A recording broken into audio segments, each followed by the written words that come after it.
Any battery that goes in a hyperbaric chamber is wrong or bad. Don't do it because battery tends to connect to each other's side. The anode and the cathode connect, and that sparks off. Why is that so? The answer is Dr. Joseph Dituri, also known as Dr. Deep Sea. Dr. Deep Sea. All right. He didn't just break a world record, he dove into the unknown. A former Navy commander, a biomedical engineer, and a man who lived 100 days at the bottom of the ocean. Get ready to explore the limits of human potential with Dr. Joseph Dituri.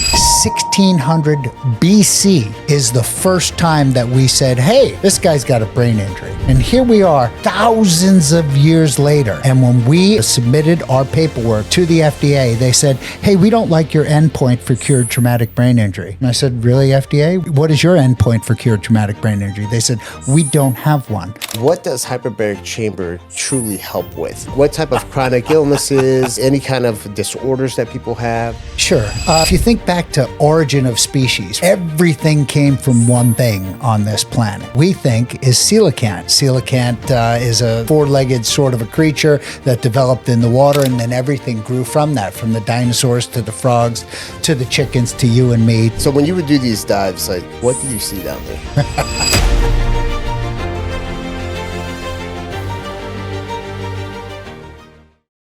Welcome to another episode of a Healthy Point of View podcast. I'm your host, Sam Tejada, and as usual, we're bringing experts from all over the world to talk about health, wellness, beauty, and mindset.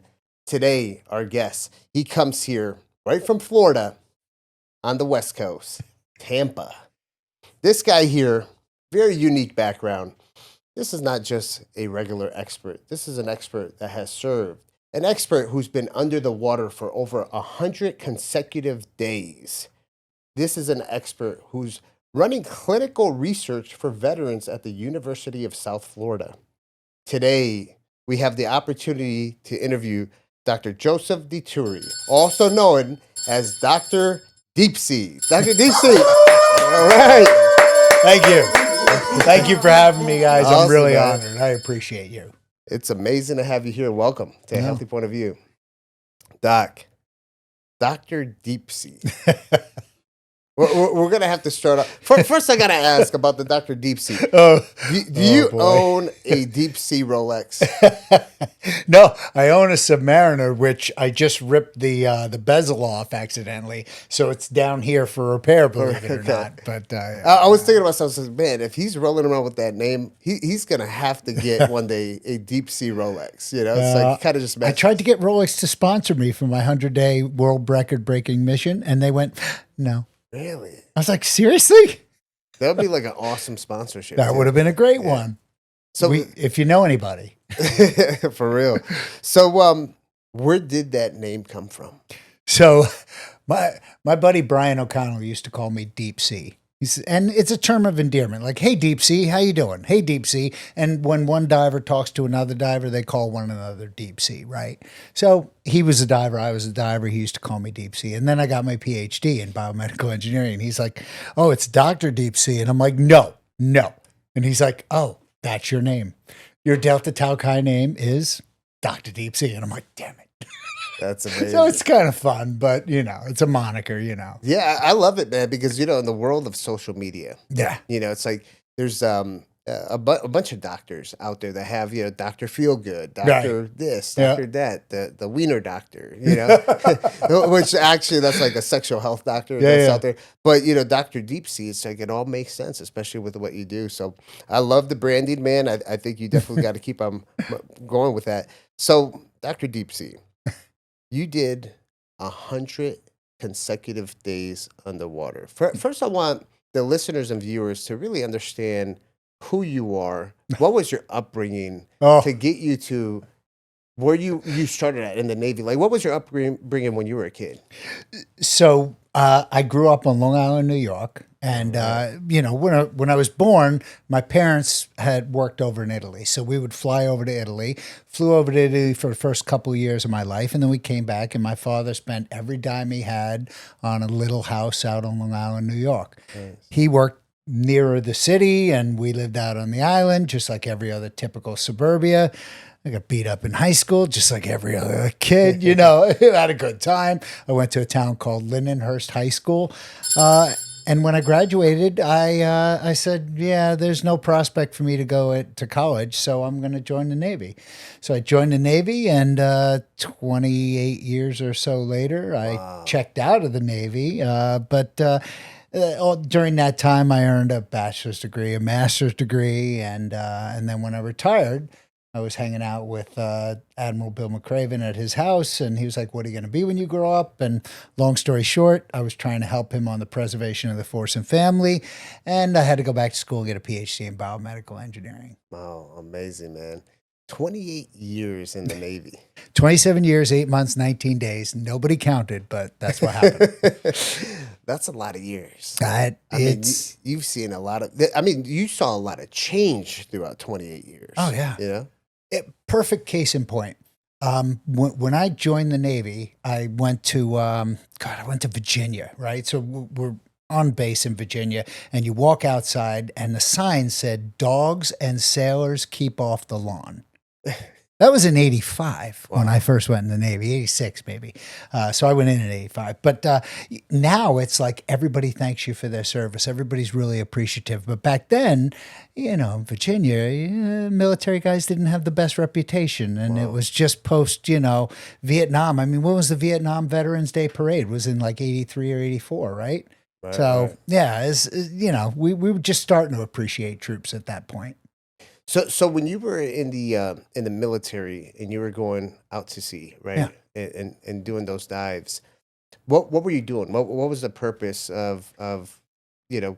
So I was in every facet of diving, from saturation diving to one atmosphere suit diving to being in charge at the deep submerged unit dive place. And you know, it's one of those, hey, you're really good at diving. We're gonna push you a little bit and make you better, right? So I wound up doing a whole ton of diving tours, from research and diving to every facet, underwater ships husbandry, you know, replacing propellers on ships before they went out to sea, that kind of stuff. And I mean, I was in charge of the guys at that point, so they were doing all the work, and I was doing a lot of the admin BS stuff, you know. So when you would do these dives, did you ever go in submarines also? Oh, yeah. Yeah, a lot of submarines. So when you would do these dives, like, what did you see down there? It's really interesting because most of the areas that we dove in, per se, like if we were doing a go to the beach sort of a dive. Now, I was not a Navy SEAL. I was a Navy diver, totally different aspect. But as you're diving through, you're in the worst visibility ever. Right. I distinctly remember like being able to reach out and feel my buddy, but knew he was there, but I couldn't see my buddy. That kind of diving. So you really don't get an opportunity to see things. Some of the deeper dives were better because you can see the bioluminescence as you're going down, and you know it's flashing up before you. So that's kind of neat. But you know, the places that we dove really didn't have much good visibility. No pretty fish. So back then, and I'm not trying to age you too much. No. But back then, like I remember when I worked at the fire department, and we used to have to call out dive rescue. You know, car goes into a canal or whatever, where they have no visibility. Yeah. But they had all of this technology, radios and stuff that you can communicate. Did you have that back then? Oh yeah. Yeah. We had lots of those. You know, we could do infrared stuff. We could do low frequency acoustics underwater. It's sound travels very well underwater, so you can learn a lot by hitting sound off of things. Let's put it that way. Okay, that's pretty cool.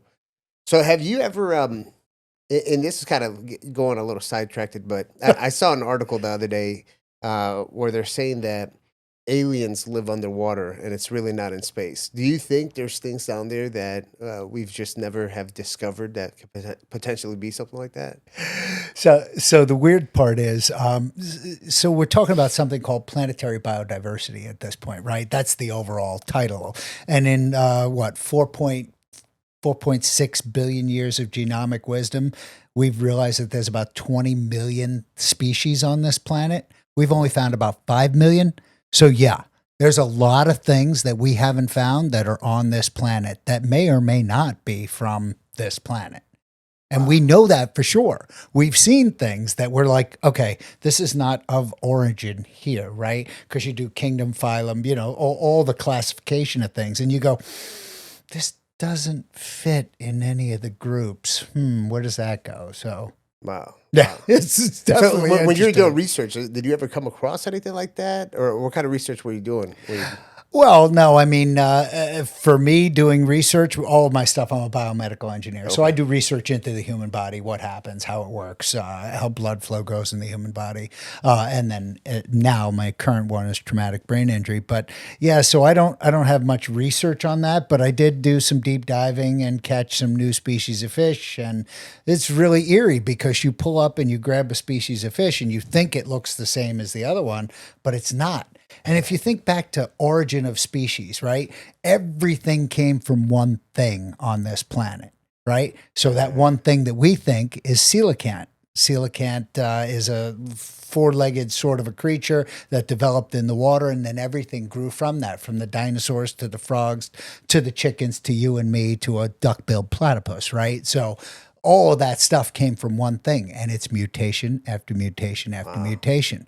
Or extraterrestrial something came in, right? Right. So it's kind of scary, man. It always gets my mind going. Like sometimes I'll sit there and watch like documentaries about all that stuff, and it'll put your mind into like this whole different like dimension. Like there's other stuff out there. You know? Oh yeah. When you think about it, the statistical probability is that there is other life. I mean, there absolutely is. Yeah. Statistically, from a probability standpoint, it has to be. Yeah, I bet. So let's talk about some of the good stuff here now. So when you're doing a lot of these dives, what made you get into really studying hyperbaric?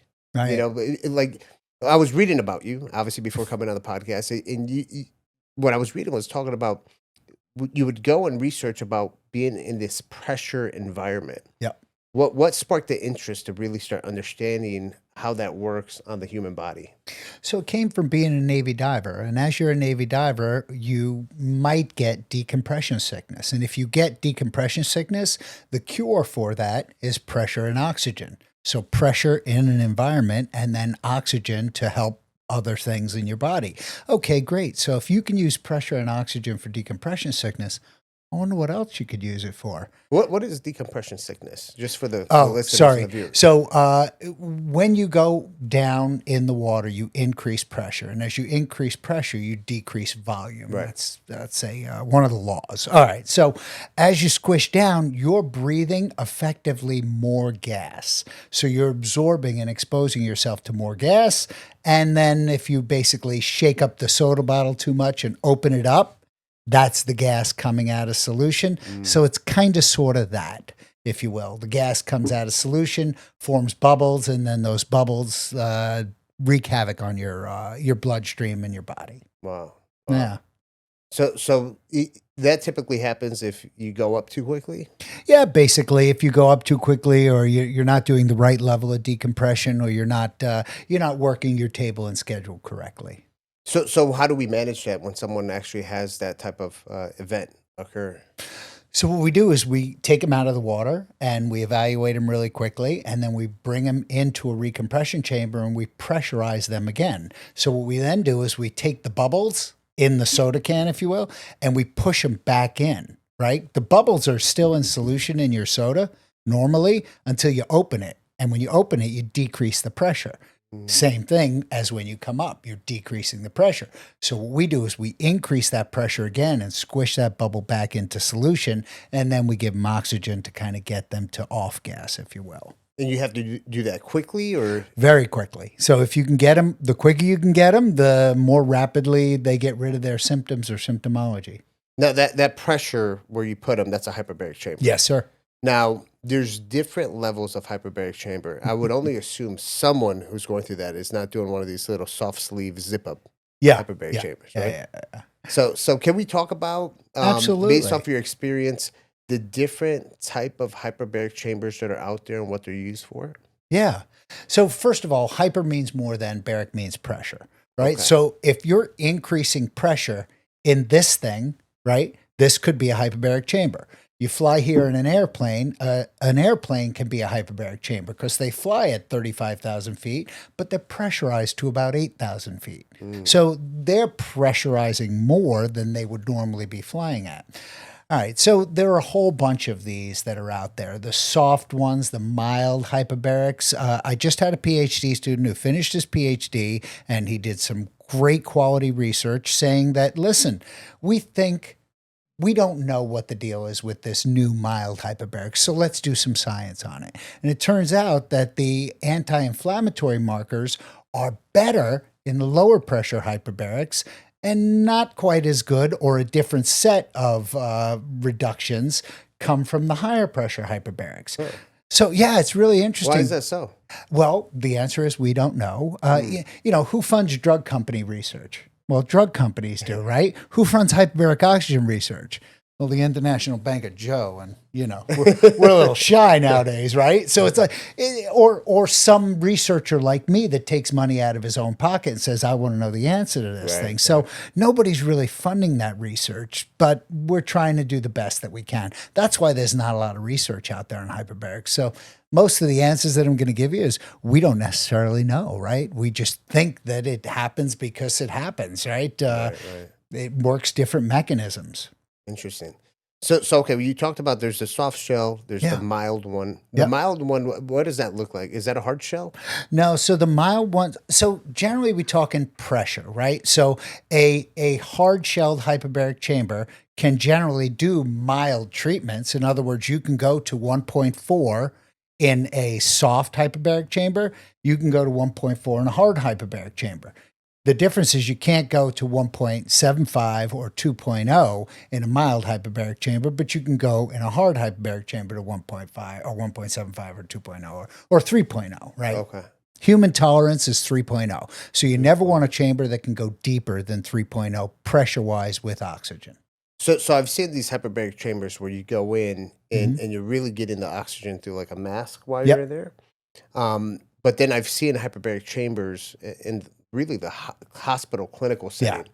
And these things are just completely different. Like you can't even smoke a cigarette in the parking lot. Oh, no. Yeah. So what's the difference between the ones that you see in the hospital where they're like utilizing it for like wound healing and all these other type of issues versus the hard shells that, you're utilizing the mask over the face? Right. So it's patient comfort, right? If I'm going to be mostly breathing just oxygen, and you just lay me in a tube and surround me with oxygen, that's a lot more comfortable for me because I'm just laying there and breathing in and out, repeating as necessary. But if every time I need to take an air break, I would put a mask on. So I'm breathing oxygen. Well, now I'm breathing air. Okay. The ones that we have that are a little safer, they're a little safer because you're not surrounded by 100% oxygen. Like you say, you can't smoke a cigarette. It's not just that. You can't wear perfumes. You can't wear dyes. You can't wear makeup in there, ladies. You can't wear fingernail polish in there, that kind of stuff. Wow. You can't bring anything in that chamber that you weren't born with. You have to derobe and put on their special gown to get in that pure oxygen chamber. So we just had a fire up in Michigan, and that kid was in a 100% oxygen environment. And when he rubbed his knees together, he wasn't grounded. That was a failure on the part of the operators. But as he rubbed his knees together, it sparked, and that ignition took the entire chamber to a very different place, and it blew up. It was very bad. Wow, just from rubbing the skin together. Yeah. So, well, he had a pair of pajamas on, which he shouldn't have had in there, and then he rubbed his knees together like this. He had rolled back and forth like 11 times, and he was ungrounded and, like I said, wearing the wrong clothing. But, unfortunately, it's a very forgiving primary treatment modality and adjunct treatment modality, but it's not 100% foolproof, right? If you do bad things can happen. The second you disrespect oxygen, that's when it's going to jump up and bite you. Just ask the guys on Apollo 1 when they burnt up on the launch pad. I mean, we know oxygen's dangerous. Listen, working at the fire department, you know, oxygen's not a friend of fire. It is not a friend of fire. It can make things spread very quickly, very quickly. That's we try to eliminate oxygen. Exactly. There was another incident that occurred not too long ago, and I think it's important for us to talk about this because hyperbaric chambers are becoming very trendy, especially in the wellness space, for the health benefits. But at the same time, there's a lot of negative press that's coming with some of these incidents. and there was I think it was somewhere in Arizona or something like that Yep. recently, where the actual owner of the facility, Yeah. a doctor of physical therapy, Mhm. he exploded or burned alive in this chamber. Yeah. So This is really unfortunate. It is. It really is, and I feel really bad for the other companies that provided the chambers involved because I actually do know the owner of the company. And what do you think happened in an incident like that? I don't know if anything actually came out of what happened there. Well, we did the death investigation, so we know Oh, you did? we know exactly what happened. Okay. And it's unfortunate. There's a lot of things I cannot talk about because we're under gag. But what I can do is tell you that any battery that goes in a hyperbaric chamber is wrong or bad. Don't do it because look, you have a battery in your phone, and everybody wants their phone or their tablet or their PC to last for a long time. So what does that mean? Energy density. So you're pushing a lot of energy into this battery. And then what do? You increase the pressure. And then when you come out of hyperbarics, you decrease the pressure. And then you increase it and decrease it and increase it and decrease it. And when you do that on a battery that's made maybe not so perfectly. Maybe it's not a battery that's made on a Wednesday. Maybe it's made on a Friday and they didn't solder the joints quite perfectly. That battery tends to connect to each other's side. The anode and the cathode connect, and that sparks off. Oh. And there were 7 primary there were 7 batteries inside that chamber in one form or another, and there were, by the best that we can count right now, 2 primary sources of ignition were batteries. Wow. Yeah, it's horrible. So now that chamber, was it one of the fully oxygenated ones? No. Or it was No, just, that was an air-based chamber. Again, it's not about, it's about the increase in pressure on the battery. The oxygen is just an accelerant. As you well know, oxygen is not flammable. Oxygen's colorless, odorless, flammable gas, right? And it accelerates flame, as you know, right? Bad things happen. You want to try and eliminate the oxygen, but it won't actually burn. So it's not about the oxygen, it's about increasing that pressure. And then you have this catastrophic fire in this battery that you have, and you're trapped inside something that is on fire. And when you increase temperature, you increase pressure. And if you increase pressure in a hyperbaric chamber, you're driving that into smaller gas sizes and into a place where it shouldn't be. wow. So, Let's talk about that though, because I go to these conferences. Yeah. I go to the A4M. I go to Mhm, the Dave Asprey show and all these other conferences. And these companies come with their hyperbaric chambers, and I'm seeing some of these hyperbaric chambers where they have infrared light panels inside of it. I Oh. see them. They have TVs inside of these hyperbaric chambers. Panel TVs. Yep. And they specifically say, yeah, you could bring your phone in there. You could use your tablets. yeah. What's your professional statement on that? Well, the International Hyperbaric Association, the group of people that basically run this thing, said, listen, no electronics with batteries in hyperbaric chambers. With batteries, what if it's plugged in? So if it's plugged in, ASME PVHO, the American Society of Mechanical Engineers Pressure Vessels for Human Occupancy, specifically states you can have up to 28 volts coming inside the chamber, this many ohms, this many, right? There's rules, right? Because they're engineers, so you got to know there's rules.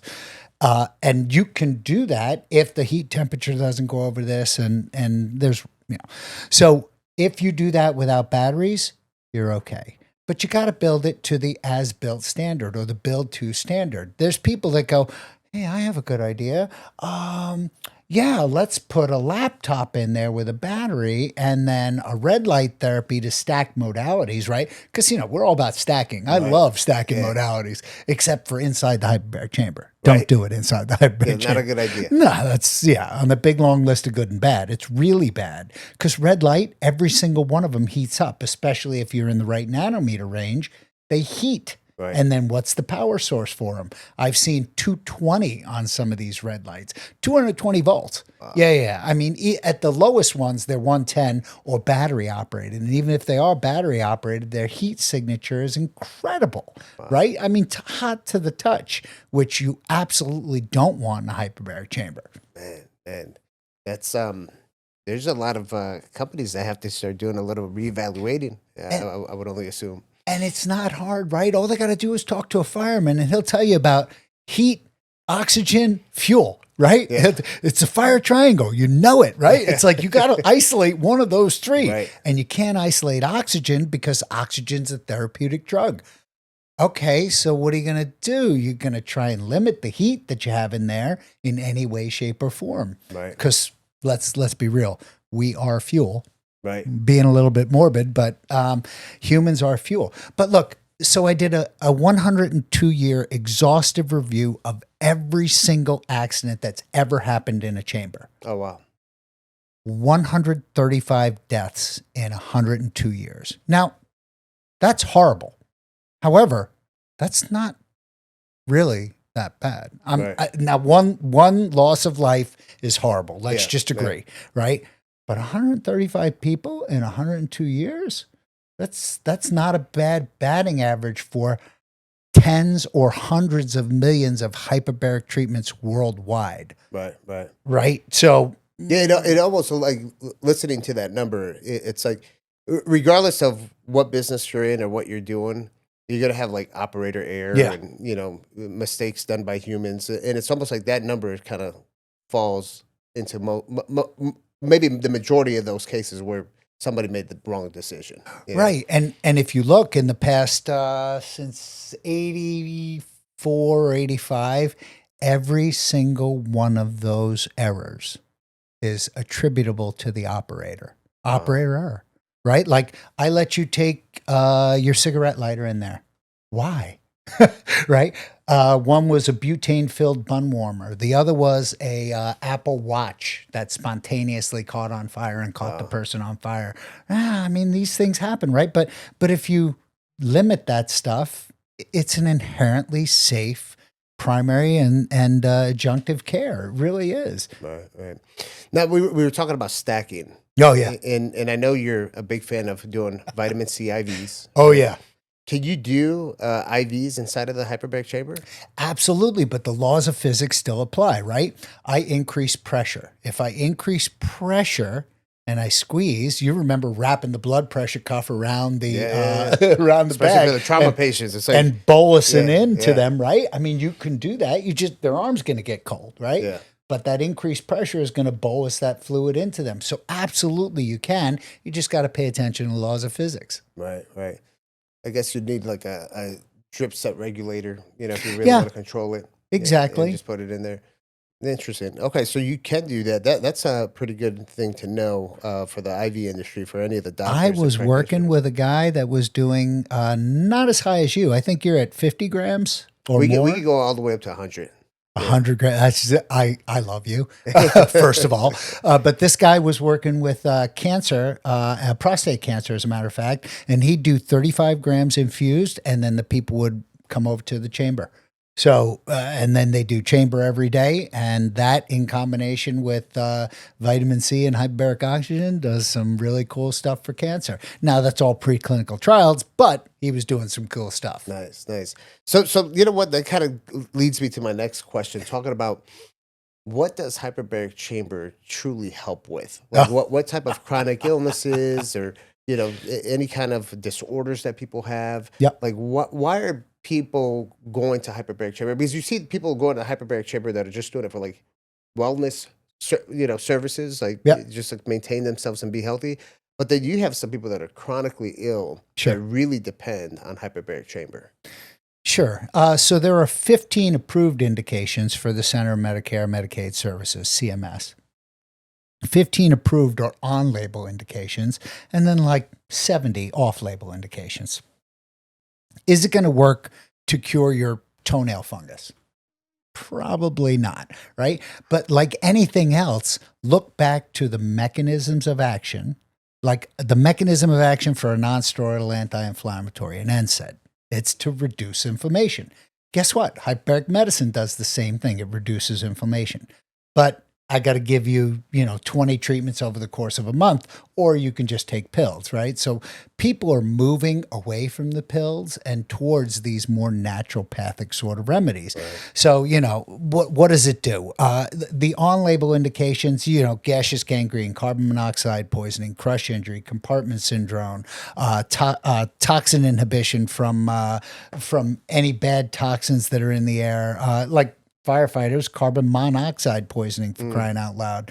When the whole family shows up because they're a lower socioeconomic income group and they have their generator inside their house during, the cold season, and they got the carbon monoxide poisoning, all bad things, So we want to be able to help those people, but you can also apply them off label.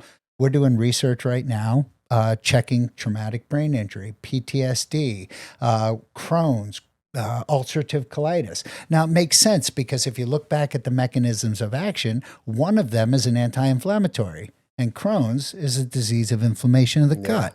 That makes perfect sense, right? So I have a great story on that real quick. I don't go out too often, but when I did, the server comes up and goes, "Hey, I have a nice pan seared."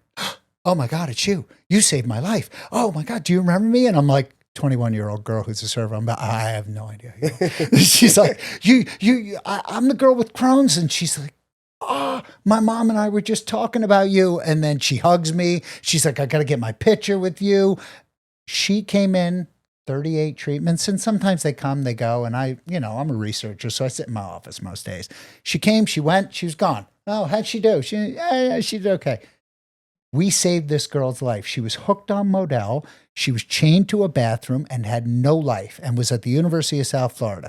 We gave her life back. And this is an N of 1, right? Wow. But we gave her life back, and she was not hooked on it and not hooked on any drugs and was able to be free. So much so that she could get scuba diver certified, which was epic. Wow. Yeah. So there's a lot of different type of inflammatory diseases that are out there. Yeah. Crohn's, autoimmune diseases that are right, inflammatory based, right? And look, we are running around, society, Americans especially, running around a systemic inflammatory response. Right. We are just overstimulated with inflammation. We're eating poorly. I mean, not guys like you because you get it, but some people are just eating entirely bad diets, if you will, that are causing a push of this inflammation. So yeah, we need to do something about it.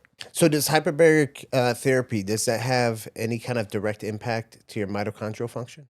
Yeah, so it's mitogenesis is the mechanism of action that's at play there. And yes, it helps stimulate mitochondrial function. Now I'm in the process of working with a couple of manufacturers for this mitochondrial testing right now, because we don't really have a good mitochondrial function test, if you will. We have a good stress test for it, but not a real good function test for it.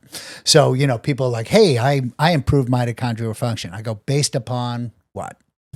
Right. So we're working on that, but the science wins. Yeah, I think like the go-to for quite a while was doing like a VO2 max test. Yeah. Right. Yep. We actually had it, and I wish we had access to it now, but unfortunately the owner of the lab passed away not even a year ago. But we had a test that we would send out to Germany. It was called the IGL test. So the IGL test would test for over about 900 different toxins. But what it would do, it would actually show that DNA adduct, that toxin, and what gene it was basically connected to. It'd give you a gene code. Yeah, and it's interesting because my partner, Dr. Christopher Davis, who's an interventional cardiologist, like for him, it was like he was hitting the nail on the head on every patient that was coming in, regardless if it was Parkinson's, Alzheimer's, whatever they had going on. He figured out exactly what was causing it and what was causing the gene expression change. Wow. But the interesting part, because we're talking about mitochondrial testing, part of it, and I'll show you what the test looks like. I have a sample report on my phone, but it would test mitochondrial health through the blood. Huh. And it would actually show mitochondrial potential, mitochondrial clumping. Yep. It was something that till today he says there's no test out there. Like this test would What it would test on the mitochondria was unbelievable. So I think there's another test now, like me screen or something like that, where they do like that. Yeah, But I've I'm not seen too those. sure what Yeah. that was. Again, I'm just stumbling into this world. The people that are using it a lot are the people that are like climbing, high altitude climbers, right? Because they're very interested in mitochondrial function because they need energy as they climb, right? And it's obviously a pressure thing. So Yeah, yeah. So okay, so one of the things that you brought up was hyperbaric therapy being good for traumatic brain injury. yeah, the jury's still out. It's not. It's an off-label use at this point. But if you think back to the mechanisms of action, it increases cerebral blood flow. It increases neurogenesis. It increases vascular endothelial growth factor, VEGF, which vasodilates, which gets you more blood too. So there's all kinds of good things that look like they might help from a scientific standpoint, but science wins over BS, right? We need to go do the research on it. Now, you're a PhD researcher here. That's you it. know, with a lot of experience dealing under pressure, but you also have your own traumatic brain injury experience that has allowed you to really take a deeper dive into number one, our medical system. Oh, goodness, yeah. And number two, these alternative modalities that are off-label to really produce proper healing for the patient. Yeah. So I want to talk about that. 100%. The best thing that ever happened to me was I was a traumatic brain injury researcher, and I was driving my 1947 Chevy down the road, and somebody T-boned me in a 6,000-pound SUV. And thank God I was in that 47 Chevy with steel, real steel, right? Because, coup, contra coup, whacked my head. I got an 8mm hemorrhagic stroke, prefrontal cortex, left side. They put me in the ambulance because they didn't know what was wrong. I mean, I was out. I woke up on the way to St. Joseph's Hospital, and they're like, "You okay?" And I'm like, "Who are you? Where am I? What's going on?" And I'm in a pair of scrubs. And they're like, "Hey, Doc, how are you?" And I'm like, so of course, when I go in there, one of the guys who's a physician was one of my students. Really? So he goes, "Hey, how are you? Do you remember me?" And I'm like, no.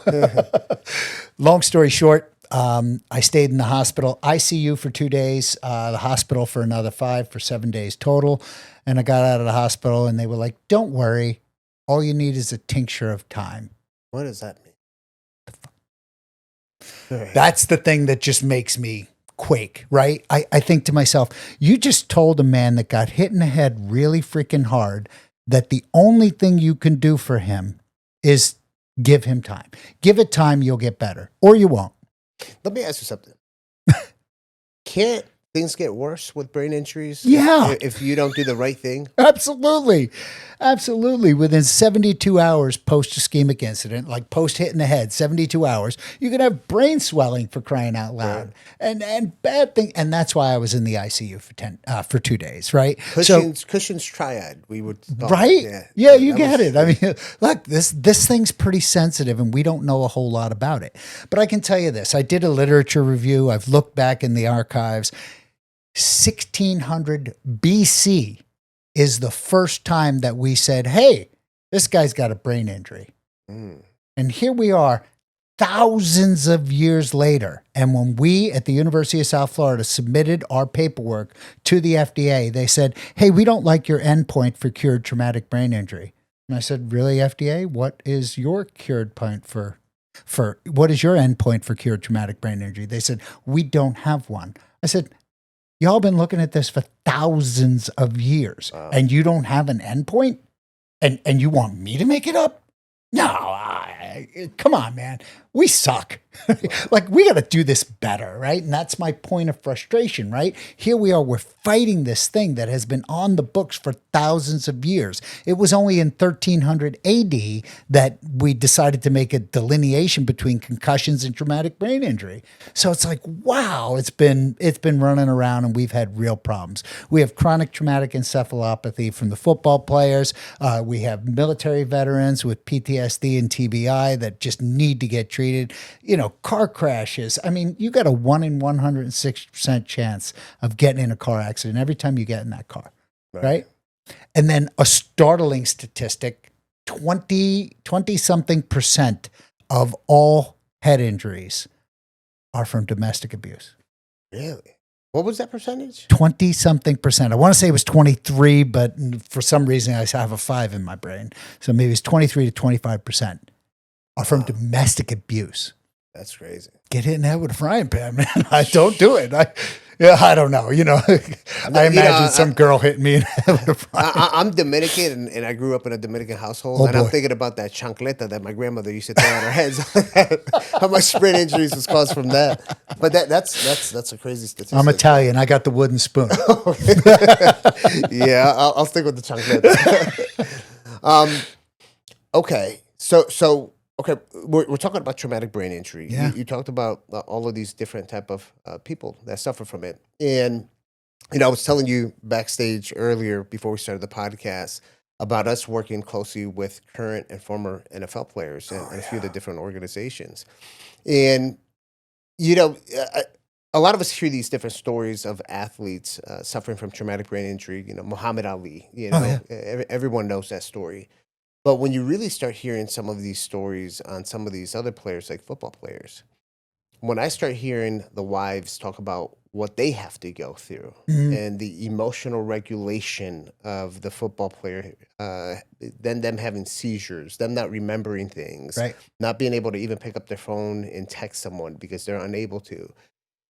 It was very touching.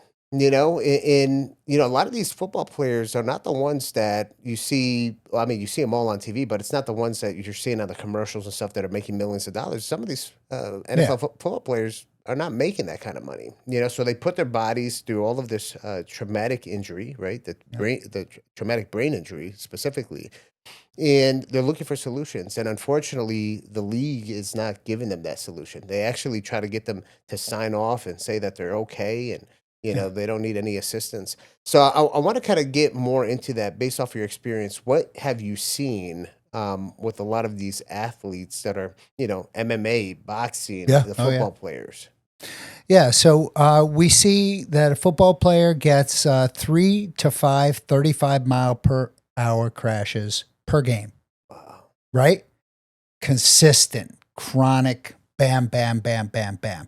Right. And we know this is really bad. I mean, you can see all the movies about it. But you see the other side, like you said, it's the wives, it's the kids that are dealing with the negativity that comes from that. I mean, because they are different people. And in my book, the Why My Traumatic Brain Injury is the Best Thing That Ever Happened to Me, I talk about this, the loved ones, the impact of these things.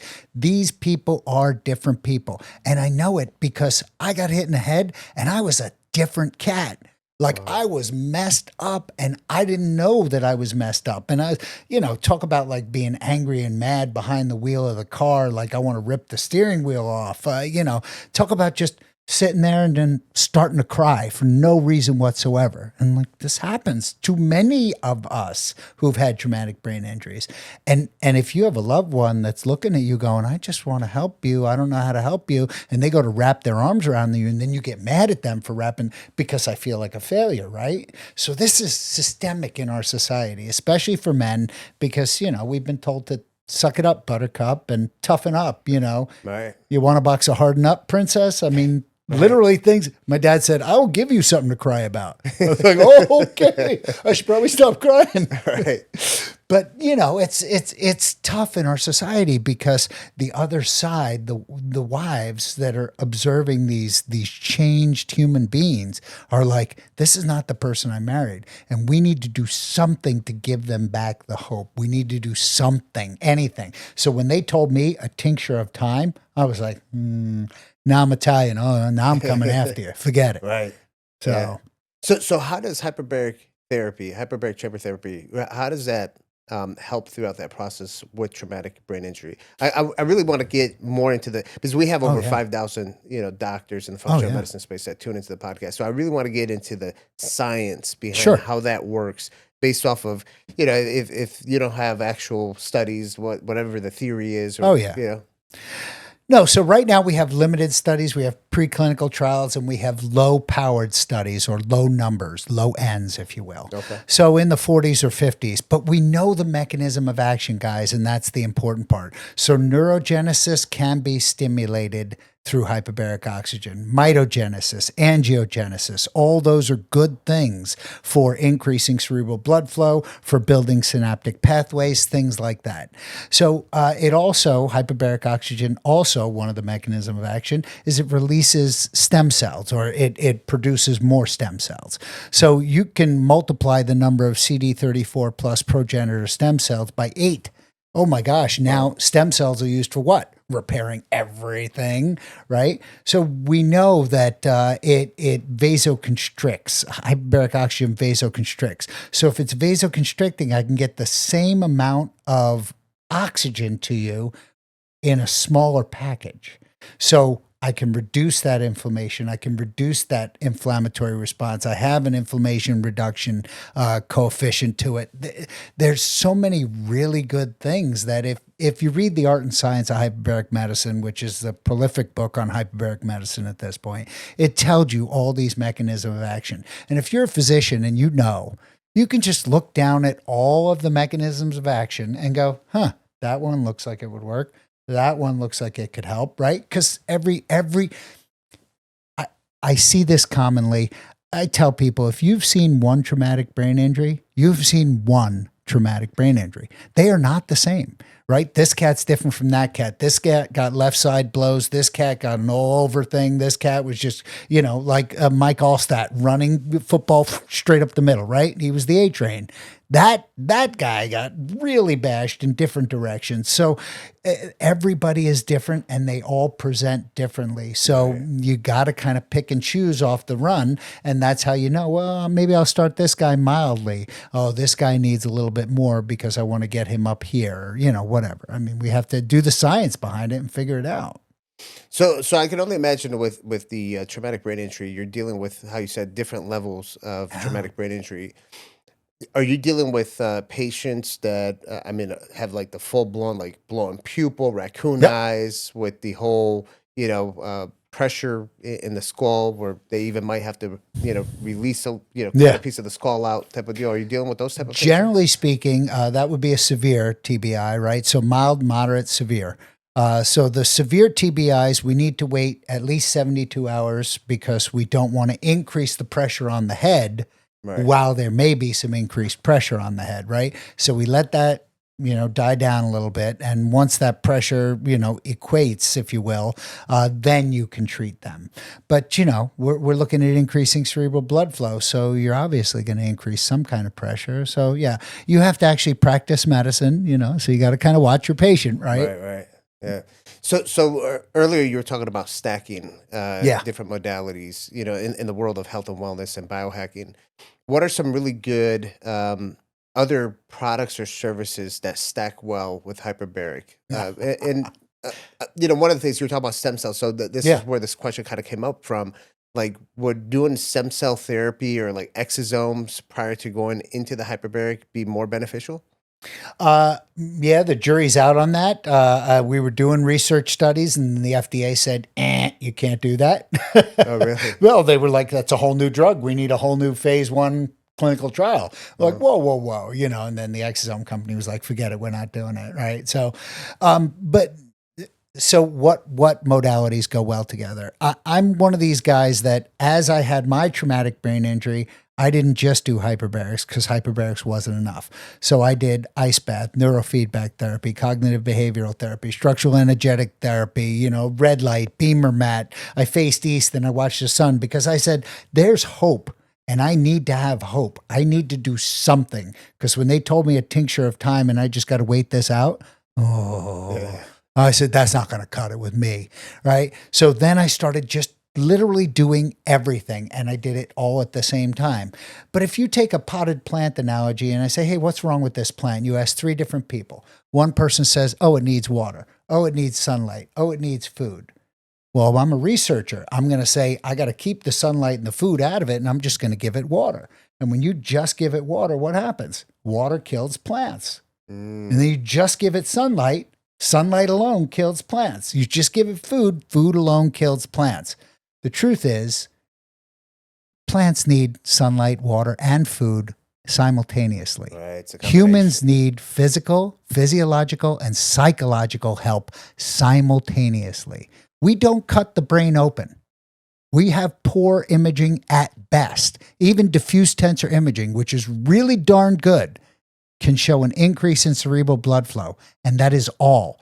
There are no studies out there that say this equals a cured traumatic brain injury. Zero studies, right? So if we're just increasing cerebral blood flow, what else is there? There's everything else.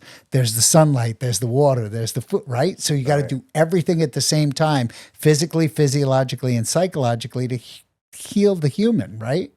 Right. So are there any additional type of products or like I've heard of glutathione, giving glutathione, peptides, BPC 157, synapsin, things like that. But peptides are a slippery slope, right? Yeah, you especially gotta, right now. Right? Yeah, of course the FDA's on. Well, you know why, right? People can't patent a naturally occurring item. So I don't know. It all goes down to the money, right? Yeah, one would think. Yeah. So that adjunct care. So I started when I was healing my own traumatic brain injury with a simple premise.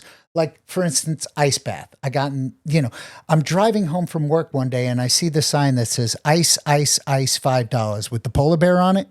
And I said, what happens to peripheral perfusion when you go into the cold water? Well, it shunts from the peripheries to protect the core. So if the head's the only thing out of the water, you must increase cerebral blood flow. My thought in general was, if I just increase cerebral blood flow, I'll be able to clear out some of the protein issues. I'll be able to get rid of some of that tau, those tangles, the issues that I was having with my head. At least I was thinking that way. So ice bath worked terrific for me. And then the 13% increase in brown adipose tissue, 250 times the endorphins.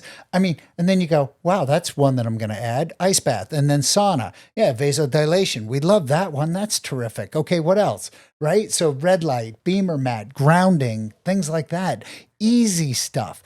Drinking, hydrating, like you wouldn't believe. You don't drink a gallon of water a day, and the right water. We were talking about that one earlier, right? Like, you got to drink the right water. What about molecular hydrogen water? Yeah, molecular hydrogen. It's kind of hard to change the pH of your stomach because, your stomach's at 1.3. So if you put something at 9 into your stomach's just going to make more stomach acid to balance that out. So yeah, you can change it a little bit, but not a whole hell of a lot.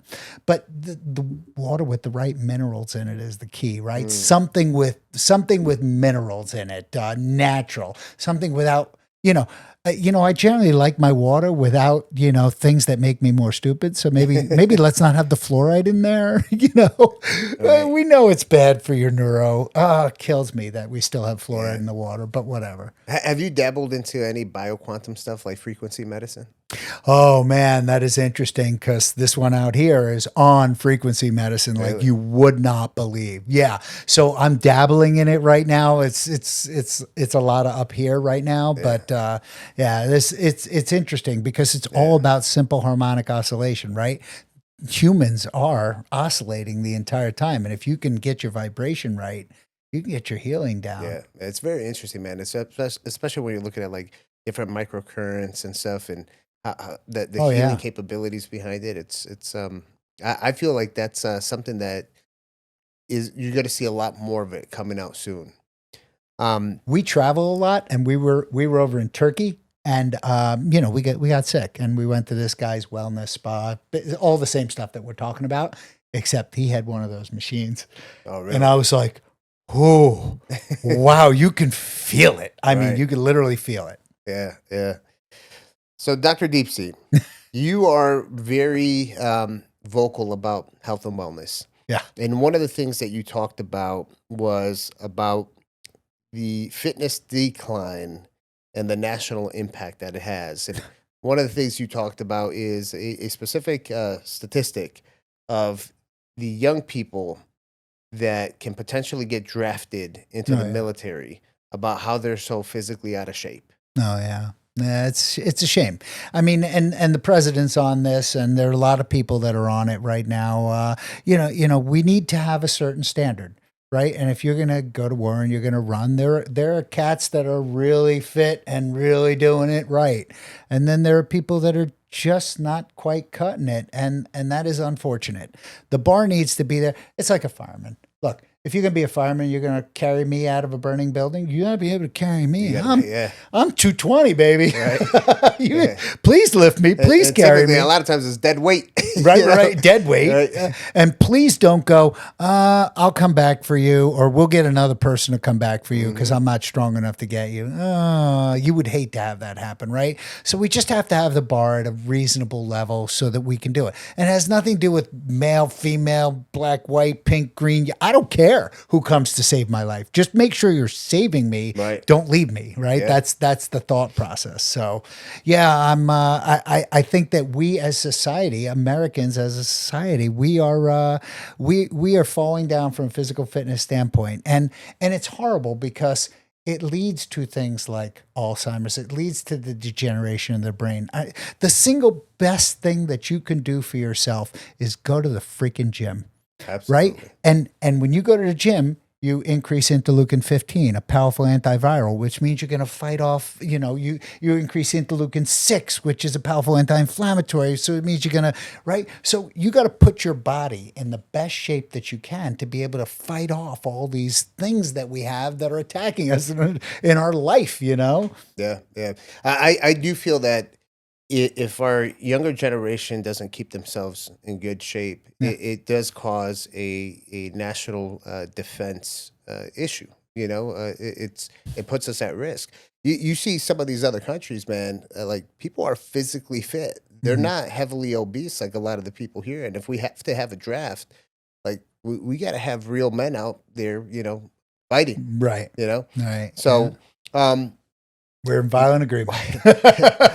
what can people do to take better control of their health when we talk about this? So say it how it is. My acronym is GAMPS, right? Okay. GAMTHS, right? GAMPS. So basically it's spell gym with a G. Go to the gym. That's the G. The A is autophagy, right? You want to do things that are hard so you can stimulate autophagy, which is basically killing off all the weak cells and helping the cells that are in good shape thrive and survive longer, if you will. Mental status. Basically, this is your mindset, your mental mindset. Do you meditate? Do you pray? Do you have something other than you? It's bigger than us, right? It's not about Joe. It's about something way bigger than us. So your mindset has to be of family, faith, something like that that's out there. Absolutely. T, telomere lengthening. So if you lengthen your telomeres, those are the things on the end of the chromosome that let you live longer or do that mRNA, DNA transcription thing. You can do that, but your telomeres have to be long enough to be able to do it. That's what will help you live longer. H, hydration. People walk around, that 3 o'clock lull that most people have, dehydration, right? It's not about being tired. It's about being dehydrated. So, almost a gallon of water a day is absolutely perfect. And then S, sleep. I happen to be horrible at sleeping. I try my very best to sleep. I have great sleep hygiene, but that's where you relearn. That's where you heal. That's where you recategorize the information. So putting that sleep helmet on and getting yourself down for 7-8 hours a night at a bare minimum, that'll help you survive and thrive. Those are my lists of life lessons. No, I love those. So Doc, you're leading the clinical research with a few other I'm guys. one of them. You're one of them. But you're vice president of the Veterans Clinical Research at USF. Yeah. So what do you see coming in the near future for the next gen military medicine? Oh, so this is one thing that I was hitting on. I want our boys and girls to be able to engage in an unfair fight with the enemy, right? I don't want any of our people to be lost. And this is exactly what I'm looking at. I want the newest, the latest, the greatest, right? I'm not talking Manchurian candidate, pump them up with drugs sort of thing. I'm talking about naturopathic getting people ready. You know, if I can increase your cerebral blood flow before you go into a combat situation, I can decrease or lower your likelihood of traumatic brain injury. We're doing a reblast study right now to try and figure this out for sure. But we think that this is the case. And the easy thing is you can just breathe into and out of a paper bag, increase your carbon dioxide intake. Carbon dioxide's a vasodilator. You vasodilate, you increase cerebral blood flow. You do that before you go into a firefight. You're protected better from a TBI, right? This is stuff that we need to get on the books now. These are easy, effective, cheap, possibly things that are going to help you, definitely things that aren't going to hurt you. But these are the things that I want our men and women in uniform to have at their disposal because they need to engage in an unfair fight against the enemy. And I don't care who the enemy is. Anybody not the United States, that's what it's all about, right? We need to take care of us because those brave men and women are taking care of us. We need to take care of them. And that science, it does win over BS every time. Absolutely. Absolutely. So you are publishing a book that's coming out, right? Yes. It specifically has a lot of information on traumatic brain injury, right? Yeah. So let's talk about it, so people understand why you put this book together. And So basically, it was my journey through my own traumatic brain injury and then the program that I developed and started, which I took. So what I wound up doing is I wound up healing my own traumatic brain injury and coming back stronger than I ever had, right? Stronger than I ever was. And I said, hey, I've been given this gift and the good Lord has given me another day. It is time to give this to other people. So I took a military guy and a football player and I made them buddies side by side, and I treated both of them in the same protocol that I did for 1 month. I said, 1 month, give me 1 month and I will change your life. And I did. And these two guys told two friends, and then those two people came, and then so on and so on and so on. My N was 19. 100% of them had vast changes, so much so that I got letters from kids saying, thank you for giving me my daddy back. wow. You can't even, like, Amazing. you get a letter from a kid like that and you're just like, oh my God. Wow. A wife who was a physician who came to me and said, what did you do to my husband? Because I have a completely different man, right? And the thing is, if you give them hope, like, and none of these are like, oh, $1 million, I'm going to take all your blood out of your body and infuse it with, growth hormone and then put it back in. No, it's not like that. Right. It's normal stuff that you can get on the corner anywhere, and normal actions that you can take, breathing, meditating, things like that are really easy and low cost that we just overrun. Like, what's your diet like? Your diet, your gut is connected to your brain. You don't think your gut's connected to your brain? Oh boy, that's why they call it a gut feeling, right? Yeah, It's a thing. That gut-brain access, man, that's a real thing. It really is. Yeah. So, here are these people eating the wrong way and wondering why they're not getting their brain healed because they haven't given their gut the love and attention. So that kind of advice in that book, and I also go over every single drug that has ever been or is even considered being used for traumatic brain injury, from psilocybin down to ketamine over to, peptides, BPC 157, synapsin, all these new cutting edge things. And I tell you, look, here's the pharmacokinetics on it. Here's the pharmacodynamics on it. Here's the legality of it. Here's the availability of it. And here's what the research says. This is good. Maybe it's bad. I don't know. Small N study of, study of 7. It's not enough. This was in a rat study, that kind of thing. So I really did an exhaustive review of that so that practitioners can look at it and give hope and help. And then a person like me, or my loved one could read it and go, my guy's got a TBI or my girl's got a TBI. I'm going to read this book and figure out what else we can do. This is cheap. This is free. This is nothing. We could do that pretty easily. We can get ice and put it in a bath. No problem. I don't have to have a fancy ice bath for it.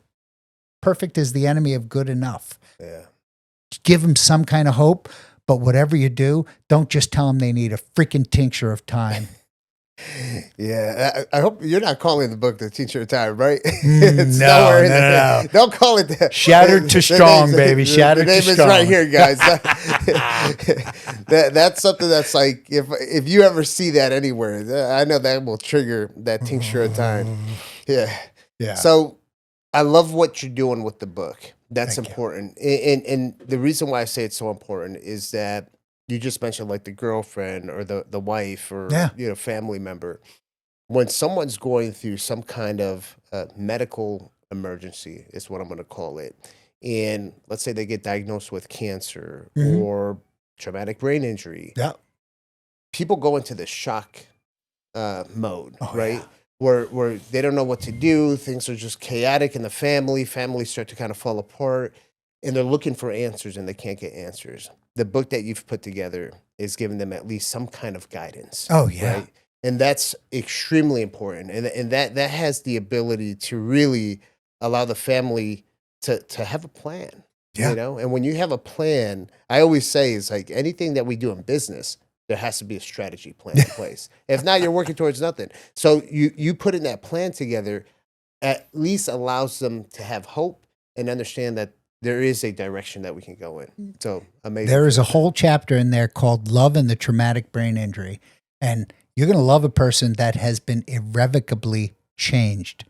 You need to get a little empathy. You need to get a good communication style, and then chicken soup for the soul of the healer. Somebody that's helping me at my traumatic brain injury and they're helping me, they need to take care of themselves. And I give some guidance on that because I had some caregivers. Thank God that I had great caregivers at that point because I was a mess. Trust me. Yeah, man. Now, one thing I heard you mention, you said synapsin. Yeah. So there is a product out there, Synapsis nasal spray. Yeah. It has the RG3, Yep. has the NR in it, and the methylated B12. What do you think about it? Oh my God. I have no medical opinion. I just have an educated opinion, right? For me, it was one of the best things. I wish I could get it more easily. So I use it every day. I've been using it for the last 6 years. Every day. Remember the smell from COVID? The people who lost smell, they were doing that. Easy. Yeah. No problem. Smell comes back. So my mentor in the functional medicine space, who passed away right before COVID, he would treat some of the most affluent CEOs on the planet. And I saw him writing this prescription for the Synapsis nasal spray, specifically the one from PD Labs out of Texas. The guy has like That's the place I got it. Yeah. And these guys, I knew none of them were actually sick. So I'm like, what is this? He said, well, if I tell you, Sam, you're going to have to start taking it. I remember when I first got it. Because I told him, listen, I know these CEOs, like, whatever it is, I want it. So I got it, and I did one spray in each nostril. And everything became high definition. Yeah. I hear better, see better, speak better. And since then, I've been taking it, and I feel like everything's just like always sharp as a tack. It's crazy. Yeah. For her, it's the thing that moves the needle the most. Really? It moves the needle the most. That stuff is terrific. But that's the kind of thing. It's a long string chain amino acid, right? This is a peptide that's out there that somebody put together, and it's got to cross the blood-brain barrier. So how do we do that? Pills aren't going to work. Through the nose is actually a terrific way, right? Right. Doc, so there's a big movement happening right now, the MAHA movement, Make America Healthy Again. What do you think about it? Oh my God. Yes, please. Winning. Hashtag winning. Let's do it. No, I mean it. This is it, right? It's like bringing kids back to the basics, getting them to work out a little bit, getting them to be concerned. You turn over and you read the ingredients on some of the things that you were eating and you go, what the heck is that word? I don't even know that word. And I have a PhD in biomedical engineering. I don't know what that word means. I got to look it up. Probably don't want to eat that stuff, right? So all these things that we're eating are just not, and you vote with your wallet, right? So that's in that chapter in the book on shopping for a traumatic brain injury. Shop on the outside of the grocery store, right? Don't go down the processed food aisles. Get rid of all that junk, right? Shop around the outside, the natural stuff, the meats, the fruits, the stuff like that, the really easy, I don't need to look at the ingredients of that thing. And that's the stuff that we ought to be eating, in my opinion. So yeah, I think making America healthy again is it's not just a movement. It's got to be the next thing, because we were swinging the pendulum way over this side. It's got to come back. I mean, we got to get back in the gym. Gyms are coming back. Physical fitness is coming back. It's in vogue to be in good shape. Look, I'm not looking to fat shame anybody. If you're heavy because, you have a thyroid issue, I get that. I totally do. But if you're heavy because you just eat bonbons and you don't want to work out, and then you claim to me to be, my dad, God Lord rest his soul, he's like, yeah, I got the diabetes. I'm like, what do you mean you got the diabetes? Dad, you ate cannolis. Come on, No, I love him, but he had diabetes because he just didn't eat quite as well as he should have, and he didn't work out as much as he should have. And we could have done something about it, but we chose not to. And that's, look, man, everybody makes their own choices. I make my own. Nobody's ever going to tell me how to live, right? So I don't tell anybody else how to live. You have free will. Baby. I always tell people, remember, your body's the temple of God. Take care of it. You get it. You get it. Yeah. So you spoke about inflammation during the podcast. Right now there's a new product out there. It's called Pico CBD IV, where you could give actual CBD intravenously, and it's at the Pico molecule. Do you have any experience on inflammation or anything with the brain related to CBD and how it can benefit it? So that's one of the things that I actually talk about in the book as well, is CBD as a drug and a use for traumatic brain injury, but not on the IV level. That's quite intriguing. Yeah, so the interesting part, I'm actually on their advisory board. Oh, also. Of course. So it deals with IVs, right? So the interesting part of like a lot of the research that's out there, it always ends up on, if we had better bioavailability, this is what would happen. So they're the only one in the world, right? Which they were able to actually make it into the pico molecule, smaller than the nanomolecule, right? And it's given intravenously, but it goes, I mean, the effects that it has on cancer, on inflammation, on all kinds of stuff, it's incredible what we're seeing. So, yeah. See, I want to be on that research committee. Like I want to be the cat that does that kind of research, that we can go, look, we found something genuinely life-changing, right? Yeah. Like life-changing for people. Yeah, I'll put you in contact with them. I'd love to do research. Yeah. I'm a geek, man. I really am. I'm not even a closet geek. I'm a total geek. I love it, man. I love it. So Doc, right now, I want you to take the next couple of minutes, right? You're going to basically, I just want you to take it and let it come from the heart, right?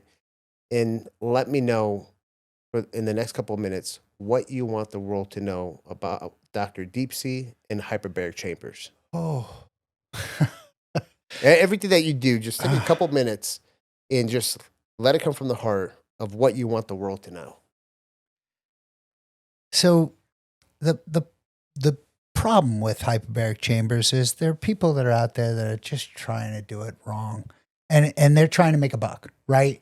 I mean, these people that are out there, these podcasters, these influencers, they get a cheap chamber from China. They don't have to do it the right way. And they're really hurting our industry. They're not just hurting our industry. They're selling snake oil, right? Now, there's a lot of things that hyperbarics can do. We know the mechanisms of action from peer-reviewed published literature, right? So scientists look at this stuff and go, here are the mechanisms of action. However, it might work for this, but you can't say it will. And that's the problem. We have a whole bunch of people out there selling snake oil. And then, God forbid, we're going to have more issues and problems with this. I am worried, because if a hyperbaric center that's in a hospital has an explosion, or a hyperbaric center that's in a university, or one that's in the strip mall, or the oxygen bar that's at the mall has a fire or an explosion, we're all going to be those crazy hyperbolic people like the one on Deadpool, and it has nothing to do with it, but we'll all get lumped into that. And then the FDA or the federal government's going to come down and be like, see, I told you so, nanny, nanny, boo-boo. And then they'll pull our strings and they won't let us do this really good and effective, real possible treatment for people. It's helping millions and millions of people. Now, Is there a possibility of hurt? Of course there is. Doctors, you got to go practice medicine. You can't just write the prescription. Look, the USP classifies oxygen under pressure as a drug. That means a physician, not me, but a physician knowledgeable in hyperbaric medicine needs to write the prescription and then follow up with their patient and practice medicine and change the dose and make sure and check and know how, an air brake will help them with increasing brain-derived neurotropic factor, right? The knowledge is power, and they need to get on board with the knowledge. Same thing with the technicians and the operators. They need to know that the chamber comes from China and it comes to the United States. Look for the ASME PVHO stamp. If it doesn't have that stamp, don't go operate in that chamber. That's going to just lead you into a bad spot. It's going to get you in trouble. There are 5 people on trial right now in from the great state of Michigan when that little boy died for manslaughter. Wow. All right. It's incumbent upon you to do the right thing. And when you don't do the right thing or you don't do the maintenance correctly, somebody's going to get hurt. And look, man, this isn't that hard. It really isn't. I just wish people would have the conscience to do it the right way, if you will. Yeah, I feel it. Doc, we're going to have a little fun here really quick. Oh, good. What are we doing? So, one of my favorite podcasters, Stephen Bartlett, with the Diary of a CEO. Okay. He came out with these conversation cards. So I'm going to have you grab that. You could slide it open and just pick 2 cards out of there. You can shuffle it, do whatever you want. Pick 2 cards. You're going to read the question and answer it. You're going to do it 2 times. I'm going to read the question and then I'm going to answer it. Right. Okay. I'm really picking from the middle of these things. Interesting. All right. So, is it ever appropriate to hurt someone's feelings? Oh my goodness. So I am a New Yorker, man. I'm sorry. I grew up having my feelings hurt. It's unfortunate. But for me, it is appropriate to hurt my feelings when you are looking at my best interest. How's that, right? So like if you are my loved one and you say, hey, listen, that shirt looks freaking horrible on you. You need to take that thing off because you look like a mook wearing it, right? Like you cannot pull that off. That's that question. Oh, what's this question? When was the moment you were most afraid? Oh, hold on. That's going to be a good one for someone like you, 28 years in the military. Yeah. I was doing a thing. I was diving, and I was doing a thing, and I had to go do that thing and then let it sit and then swim away for a minute and let whatever I was doing take effect. So I was at about 400 or so feet, and then I just kind of like turned around and I swam towards what looked to be just a dark ledge. And I peered over that dark ledge, like looking down, and I saw a completely black abyss. It was like a straight line drop down, and I went, oh. I mean, that fear came over me, and I quickly turned around. I went back to my station. I did what I was supposed to do, and then I went back up. But whew, I'm telling you, that thing resonated through me like you would not believe. What was? Just blackness. Wow. It was like looking into a pit of despair. I mean, I'm looking down into this dark abyss and I was already at 400 feet, which is quite deep for a diver to be diving at 400 feet. That's quite deep. So I'm looking down from there. Oh boy, man, that was just quite scary. Yeah. Sorry, that's the first one that came to mind. On that one. Ooh, yeah, I know, right? Wow. Awesome, man. Thank you for answering those. Oh, this is great. So Doc, as we wrap up here, if there's any listeners of yours of the podcast that really resonate with today's message, what is that one thing you can leave them off with? Hyperbaric oxygen doesn't cure anything. What it does is it puts your body in the right position to heal itself. It helps your body heal itself, right? It's not like a drug per se, right? But it has mechanisms of action that can put your body in the right spot to help heal itself. And that's what we need to do. Your body is in tune. Your body will be working. Your body wants to heal. Give it the right tools and it will heal. Diet, exercise, all the things that we all know, right? Right. Amazing. Where can people find you? Dr. Deep Sea is the moniker. You can look up that name on Instagram, social media, whatever. And you could just Google Dr. Deep Sea. You'll find a whole bunch of articles. There's a website, www.drdeepsea.com. Amazing. Doc, it was a pleasure having you on the podcast. My friend, thank you so much. What great questions. You're amazing at this. Thank you, man. I appreciate it. Guys, you heard Dr. Deep Sea. It's not about us providing a specific cure. It's about you taking the right steps to guide yourself to healing your body naturally, right? These are certain things that will enhance the process. That's what the hyperbaric chamber is all about, right? You got to remember how Dr. Deep Sea said, it's not just one thing, it's multiple things. It's what you eat, how you sleep, how you move your body, and then a lot of these other modalities that enhance that process. Guys, we all know that you might need some of this stuff that we talked about today. Friends, family, make sure you share this podcast, like, comment, do all that fun stuff. Don't forget to subscribe, and we'll see you for the next one.